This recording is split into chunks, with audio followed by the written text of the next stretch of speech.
So my wife's pretty pissed. But so anyway, we're bypassing this DAFCO. I think, well, this is our separator, fuel water separator, and we're bypassing it. I got the line unhooked over here from here, and we're going to hook it to here because this line right there that comes out goes to the back of it. So we're just going to bypass it, and we're going to see if this fixes our problem. I have a feeling it will because that guy keeps bubbling, and there's no way we should be sucking air. With pressure in the tanks, I just don't see it. The only thing I see is that guy, when we go to turn the primer pump, it makes bubbles.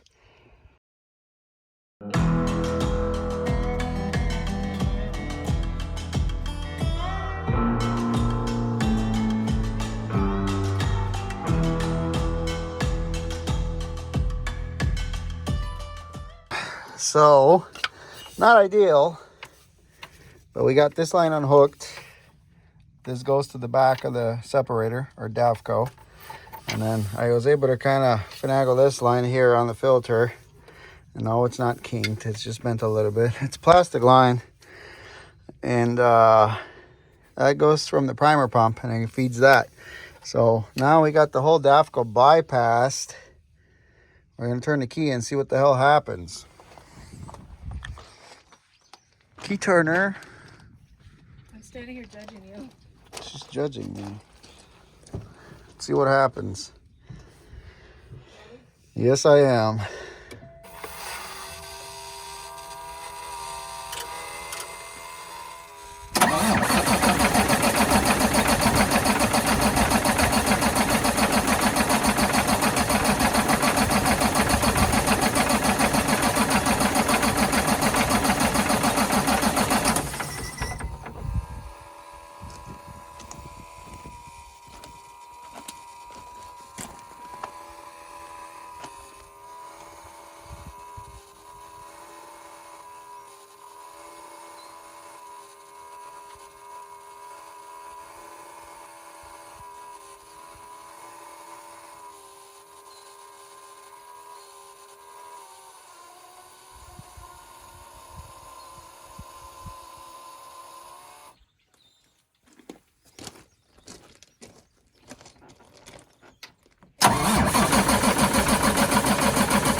Running, I did.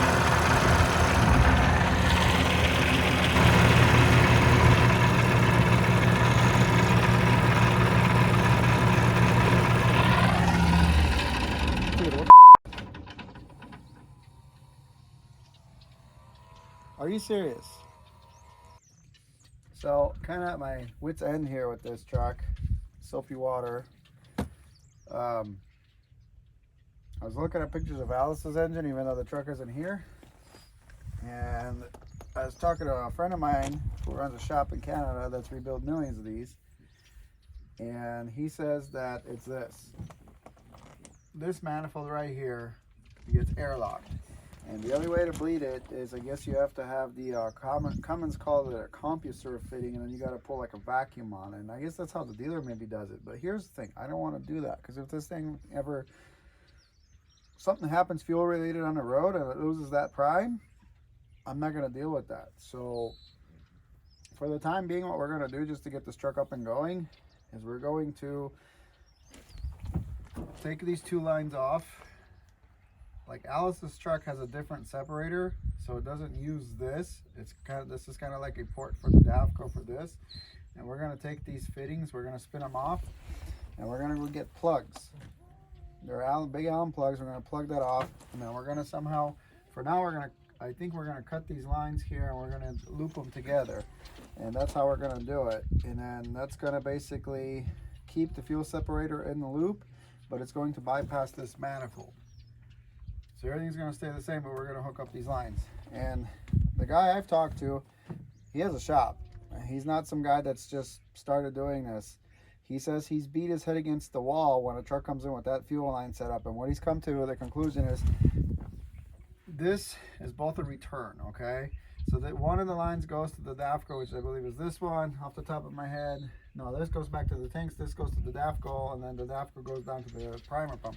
Now, with that being said, somehow, some way, air gets trapped in here somewhere, and it just creates a vortex, and it just does not allow fuel to go past it. And that's what he says he's experienced every single time one of these trucks comes in the shop and they have to unhook these lines and pull the engine. It'll start, it'll run, and they'll die. Start, run, and it'll die. So he says every single time he's done it, and he doesn't want to prime them, and he tells the customer, just do it the right way to begin with, and we're going to go ahead and cap those and loop the lines, and that way everything is still in the system, and hopefully we can get this truck going tomorrow. Because as you know, Alice, I've been beating my head against the wall just like he has, and luckily he's experienced this before. And I asked him, and I said, what do you do? I mean, what do you do? At this point, we have no leaks, we've put air pressure to the tanks, we've pushed fuel up, the pump's working fine, everything's in time, should be good. Nope. It just won't do it. And every single time I take these lines off, either one of these, it goes, just really, a whole bunch of air comes out. So we're just going to bypass it so we don't have to deal with it that way. In case, again, if there's a failure in the road and we lose prime for some reason, or we have to change fuel filters and we run low on fuel, I don't want to have to deal with that. Because then the truck's going to have vacuum pulled on the whole fuel system to be able to start and run. So I guess we're done for today. Kind of sucks because I was hoping to get it running, but I think we have a solution now. We're just gonna go with that.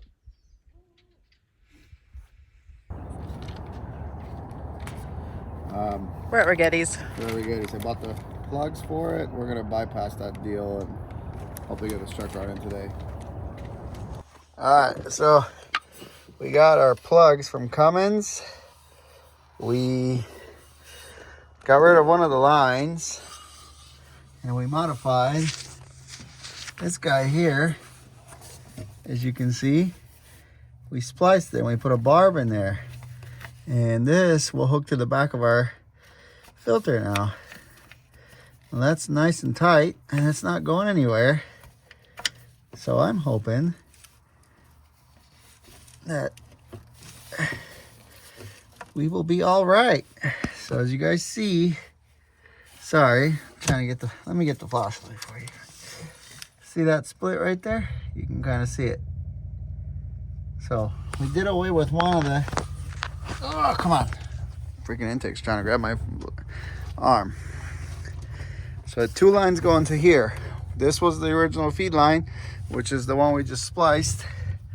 And then it had another line coming off and went to the back of the filter housing. So now we don't have that anymore. Now we just have the one line. And you can see, let me see if I can get you guys an angle. See where the splice is. Plugs right in there now. And I just gotta put the little, collar, locking collar on it, and we'll be in business. We got a collar on. There's the splice right there. So we eliminated one whole fuel line, which we have to slightly modify. We used the original line that went over there, and we reused these plastic fittings. You can just cut these off and you can kind of heat these lines up. I used a little bit of that. I bought a brass barb and I heated it up and stuck it in there, And now once that's cooled, it makes a tight seal, just like with these plastic guys. And I could have probably bought some plastic ones, but I didn't want to buy plastic ones because I don't know what's diesel rated or what not at my hardware store. I know the brass will be fine. So now we just got to put some fuel back in that guy and see if our deal is good. I have a feeling it'll be good.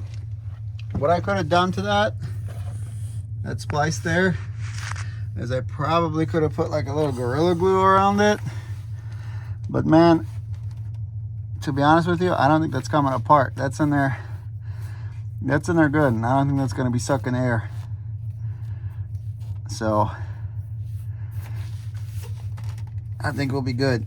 I think that's a better deal than having two of these lines. So originally, like I said, this line came up here, went to this guy, then this guy came out of here, then went back to the back there, and then this line obviously fed the primer pump down there. So we eliminated all this crap, which this is why this thing was getting airlocked, and now we should be good.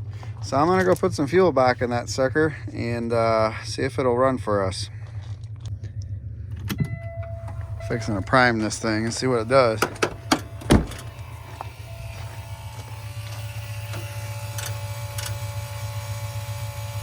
It's sucking the fuel down. That's a good sign. Put a little bit more in there. But before, when I would do that, it would make a whole bunch of bubbles in there. So the only thing we got to do is tomorrow is we got to put a bunch of zip ties. There's a zip tie over there. There's a couple zip ties here and there. Oh man, that was on the engine. So let's prime it again. It's probably gonna suck some of that more, a little bit more of that fuel down.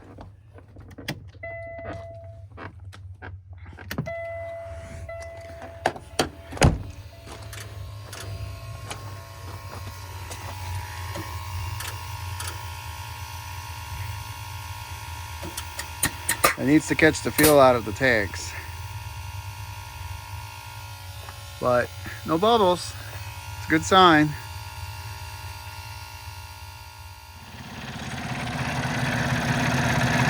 Before, this filter wouldn't even come up to here. No bubbles. I think she'll stay running for us now. That was the trick. Well, I think. Before, the level would just drop, and now we're consistent. We're right where we need to be. That's good. Well, we shut her off. Ran about 10 minutes. Not only that, it looks like clean with all those freaking lines running there. So again, tomorrow we're gonna have to zip tie. There's a holder there, holder here. I had to cut this wiring harness that runs along there from a holder. So I got some big zip ties for that. But look, she's holding prime, and she's actually holding, the level has come up since I turned the engine off. That means that it's actually holding suction, so there's no air in the system. That's awesome. I love it. I love it, love it, love it. Gonna get some starting fluid tomorrow and clean some of this diesel off this frame, because as you see, messing with this stupid deal, it's been a pain in the ass. So my theory, and hear me out, is that guy there on the bottom where I got these plugs, I think there's a check valve there, okay?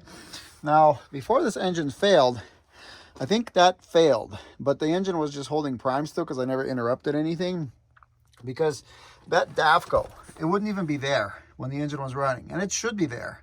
This is a brand new filter. You're always gonna have a little restriction, and you should have fuel there in that bowl. Now, we never had that. So I have a feeling that failed. Now, if any of you people out there have this engine and have this setup with these fuel lines, and you're having problems priming it, get these plugs in it from Cummins. Both of these plugs with O-rings were $20, like 19 bucks, okay?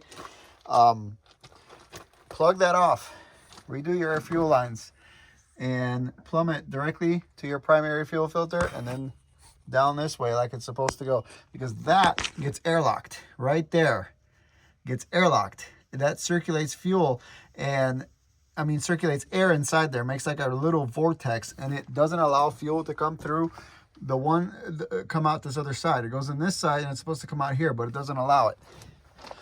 And I've just basically confirmed that again because my buddy told me about it. So I was kind of skeptical because, you know, this thing wouldn't run. But as soon as I started priming it and I saw fuel in that bowl, I was like, man, that's awesome. That's got to be working now. So here we are.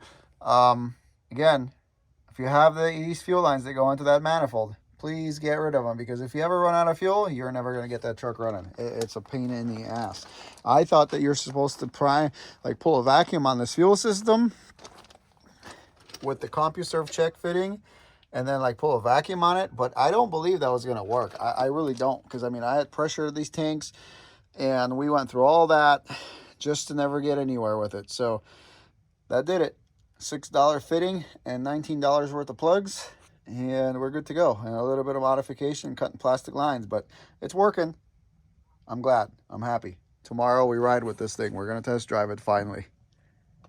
So is today the day that we get to drive this truck? Yes, it's still holding fuel in the bowl, so that means it's holding suction, so that means it'll run. Ran yesterday, should run today. I gotta spray all that diesel fuel off that frame now, and that engine, and that starter, because it stinks. It's gonna stink after you spray that stuff too. No.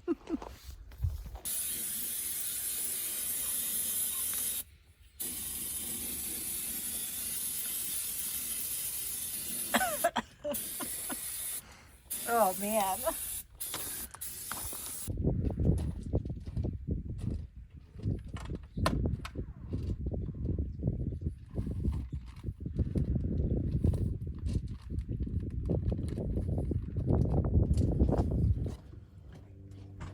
Alright, so as you guys can see, there are no longer lines coming out of that dude right there. That guy. Now it looks like a little funny face. See? Look, it looks like a head. Eyeballs, face. Yes.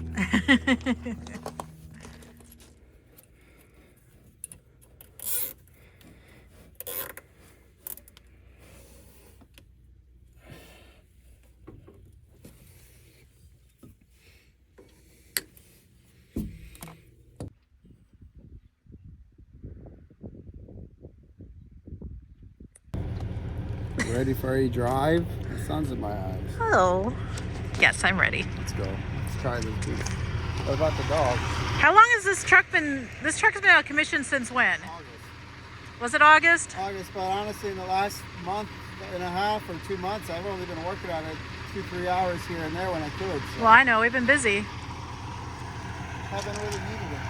Oh, this is so exciting.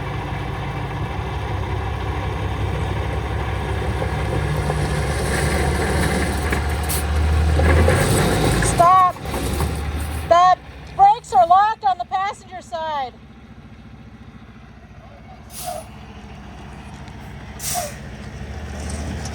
Well, now it's moving. Try it again. I think we're free now.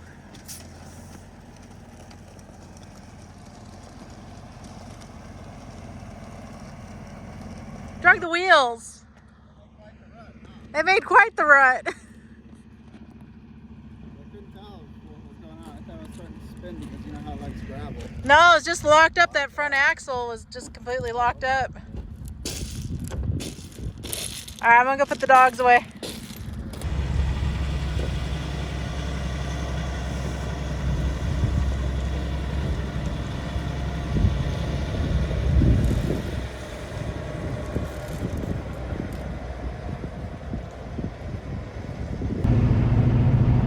I'm very satisfied that this clutch works and actuates. Oh, and it shifts gears.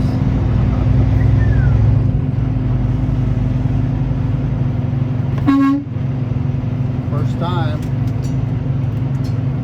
It's like losing its virginity. I hope the jakes work. too, like they're supposed to, because like I adjusted this whole overhead, so it's good.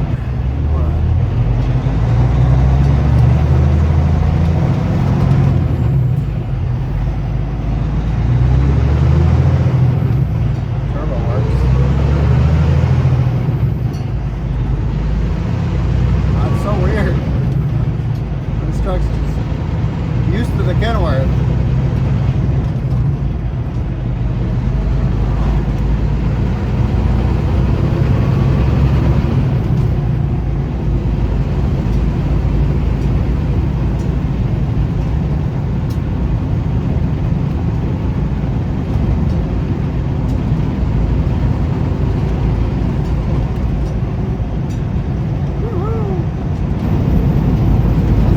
Any vibration, so the U-joints are in phase, especially at this RPM,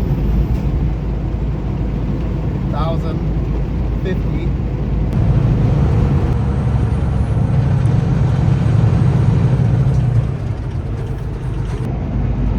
Happy that this clutch works. I was worried about that. I was worried about the clutch, how it actuates, how it shifts, because obviously it's been taken off and put back on and it's not brand new. People are like, oh, you need to calibrate these things. It self-calibrates. When you turn the key, it goes click, click. When it goes click, click, click, click, it actually measures the thickness and it measures the travel. So, as long as the computer works. Oil pressure is phenomenal. We're not fully warmed up on the oil tip yet though, but we're over 40 pounds, which is at 1200 RPM. Perfect.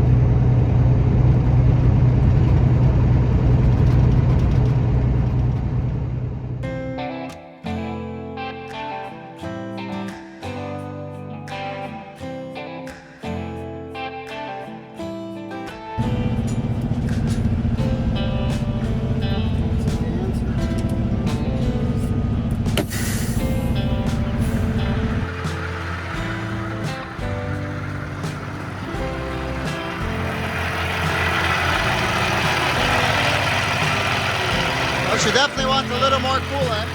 Oh, her turbo turned black. Nice.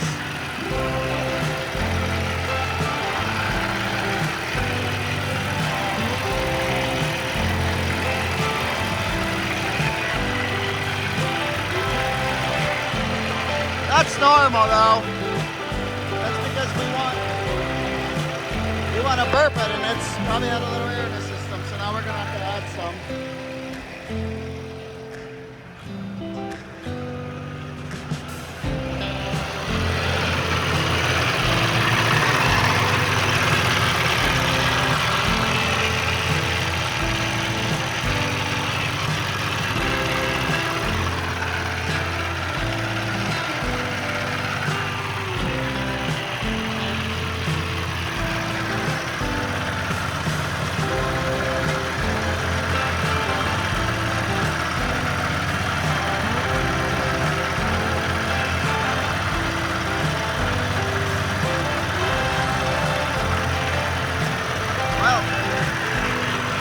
I'll be okay with that.